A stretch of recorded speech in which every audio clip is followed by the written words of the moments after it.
Am I the a-hole for making a scene after my sister-in-laws announced their pregnancies at my birthday as a gift? My 24 female boyfriend, 24 male, has two sisters, Emily 30 female and Diane 32 female. They are both married and trying for a baby. Diane announced her first pregnancy at Mother's Day this year. She gifted her mother a baby shoe and a positive pregnancy test. Everyone was happy, and even more when Emily told everyone that she was also trying for a baby. Later that evening, I texted them both saying, "Congratulations, I'm happy for you." It's a bit weird for me and my boyfriend because we recently learned that I'm sterile. I hope it didn't cut the mood, but I'm really excited for you both. They sent me some texts reassuring me and everything went well. Sadly, Diane lost her baby 2 months after this party. Fast forward to last week. We, mother-in-law, both sister-in-laws and I, met for a girls' night. My mother-in-law wanted to organize a party for my birthday, so she asked me if that's okay for me and what do I want. I said fine, but birthdays are tough for me. When I grew up, my parents always made my birthdays about them. They never invited my friends or close family. They always invited their colleagues and friends, and they had big parties where they drank a lot of alcohol. So after, I wanted to be sure to have a small party with close family, 12 persons, and nothing really big. The party was yesterday. I was helping my mother-in-law when both my sister-in-laws and their husbands arrived. They both also brought their in-laws and some friends.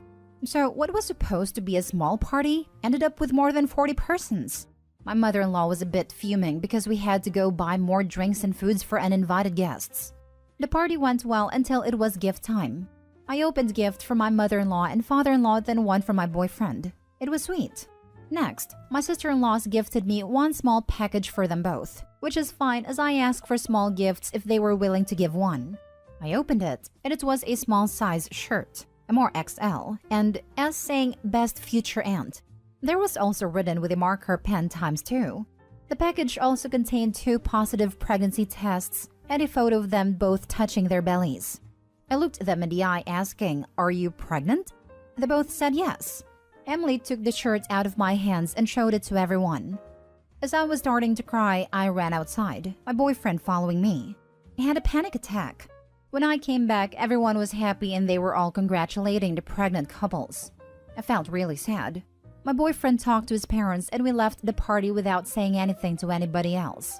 I received, in the evening, some nasty texts from some of my boyfriend's family saying things like, "Why did you ruin their announcement? It was only a birthday party.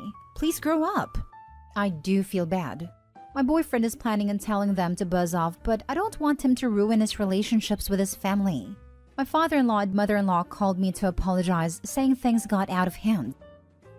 Now for the top comments. Not the a-hole.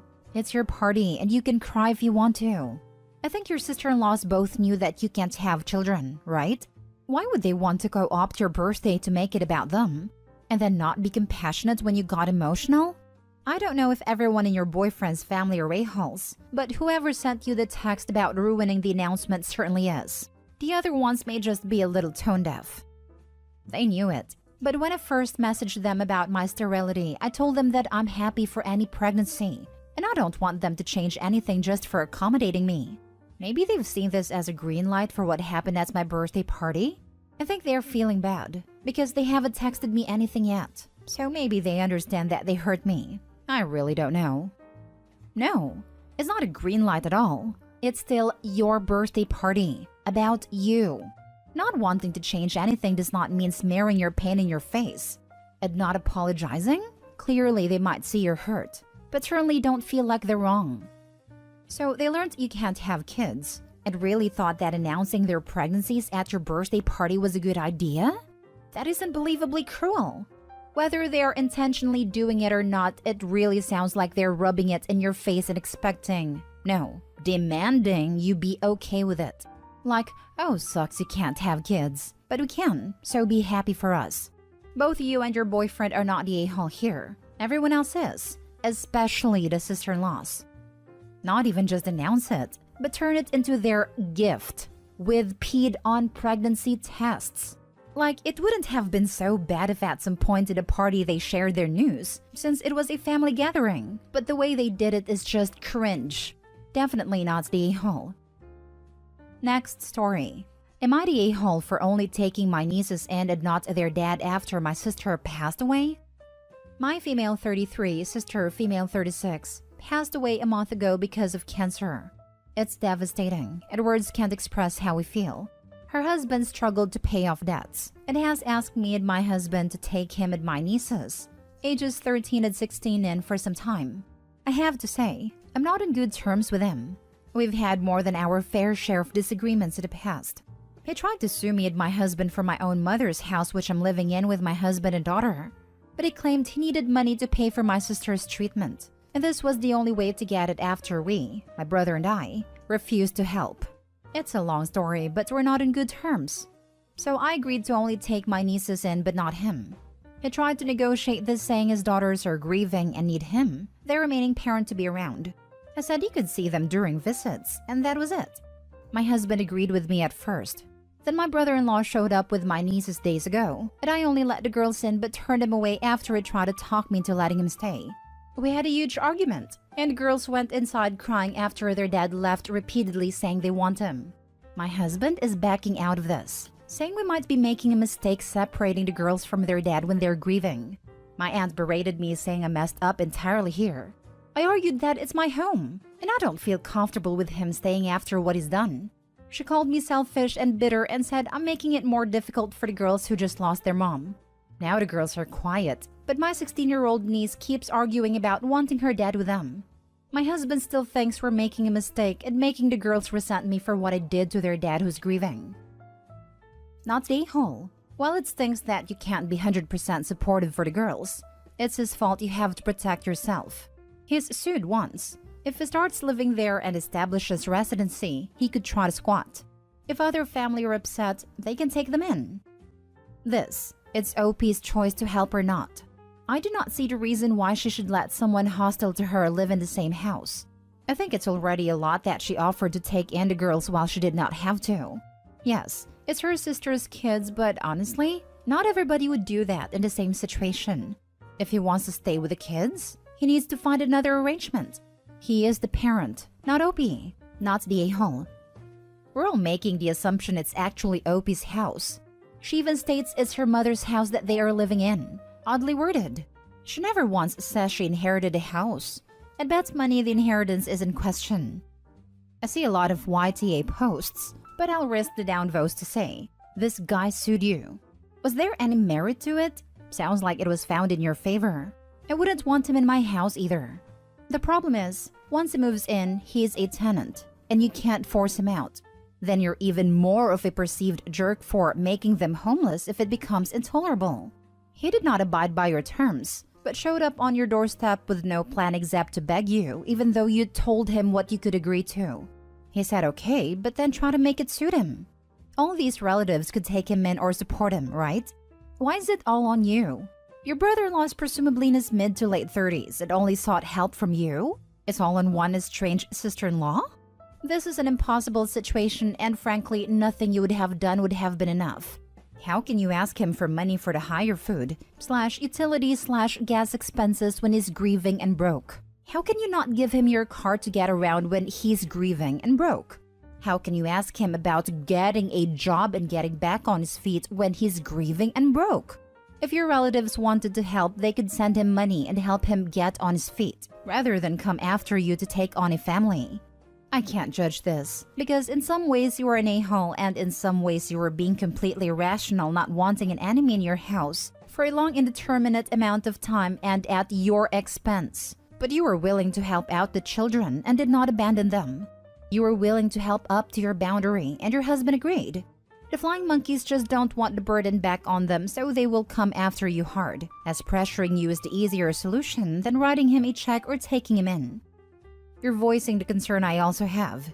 He sued OP once over tenancy of the house. Once he moves in and stays more than a few weeks, he is a tenant. Getting rid of a tenant is not easy. Next story. Am I the a-hole for not giving half of my mom's inheritance to my cousin? Plus update. I, 37 male, was approached by my uncle, trustee of my grandmother's estate, 95 female still alive, a month ago, and was told that her irrevocable life insurance trust, ILIT, of $800,000 was to be split equal between him, $400,000, and my mom $400,000 upon my grandmother's death. My grandmother pays the premium each year out of her estate. Now, sadly, my mother died of cancer 2 years ago, and per the rules of the ILIT, I have become the sole beneficiary of my mom's portion of $400,000. Now, a week after being told of this trust, I received a call from my uncle stating that it was now my grandmother's wishes that I give his son, my cousin, 32 male, $200,000 of the $400,000 I inherited from my mom. When asked what money he will be giving his son, my cousin, out of his portion of the $400,000, he said nothing. He will keep the full $400,000 because he is the son of my grandmother. If I were to agree, he would have me sign a contract saying I will give up $200,000, as legally he cannot change the rules of the trust or me as a beneficiary. Fast forward another week, and now I'm getting angry calls from my grandmother who has dementia, saying that she wants my cousin and I to have equal money, $200,000 each. It has evolved from $100,000 to $2,000 and now $200,000. She's unable to articulate where the money is coming from and alludes to it coming from me, my money, my will. My grandmother seems to have no knowledge of the trust being the source of the money, making it clear that my uncle has been coaching her and hiding the details of how the trust money is being dispersed. To make matters personally worse, my grandmother recently asked if I wanted to be written out of the family because I'm being greedy. I have also received a text from my aunt, uncle's wife, saying that I'm a bad grandson and have no relationship with my grandmother, etc. All untrue. I love my grandmother dearly and want this to stop. Now, another issue is that my uncle is saying that there will be no money in her estate. Well, at the time of her death due to her high cost of living, jazz band, movie theater, and 5-star restaurant and lobby at her retirement villa. And thus, no money for me or my cousin will be available from her estate. This is why he wants my mom's and my inheritance to be split up for his son, who he says will get nothing from my grandmother. Am I the a-hole for not wanting to split my mom's portion of her inheritance of $400,000? Now my portion due to her death, with my uncle's son, my cousin? Now for the top comments before reading the update. Not the a-hole and lawyer up. Your uncle is up to something not good. I'm going to consult today. This is elder abuse. Your uncle is greedy and manipulating your grandmother. You are technically inheriting from your mom, and your cousin can inherit from his dad. If your uncle wants your cousin to have money, he can pass down what granny leaves to him. Your cousin is lucky to still have both his parents. You don't have that privilege, but that in no way requires you to share your mother's inheritance. If anything, it's a small conciliation for being without her. Not the a-hole. Not the a-hole, but this sounds like a red flag for elder mistreatment. Please report it to the authorities. Please. My father has been pushing me to do just this. I'm an attorney, although not yours. This definitely sounds like elder mistreatment, and most police departments have a special unit that investigates. Some states also have adult protective services, which may be applicable here given that you say your grandma has dementia. Report this now, before it becomes a huge probate issue when your grandma eventually passed away. Edit. Thanks to all who have put in their advice. It's amazing to get an unbiased opinion. I have a consultation with an attorney at 1:30 p.m. today.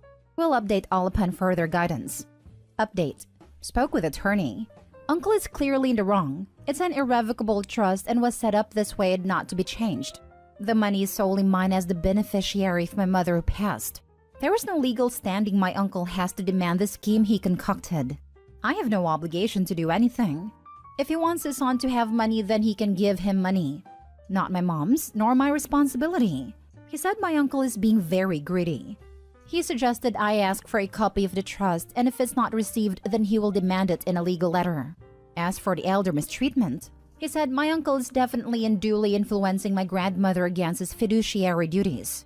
He suggested I speak with my cousin and see if he can calm my uncle down to give him a last shot of coming to his senses. If the calls increase from my grandmother, then I could register a mistreatment claim and take further legal action. Last story. Am I the a-hole for asking our daughter to spend less time with her boyfriend? A year ago, my husband, 62 male, and I, 64 female, became semi-empty nesters once my daughter, 26 female, moved out of our home and to her first apartment.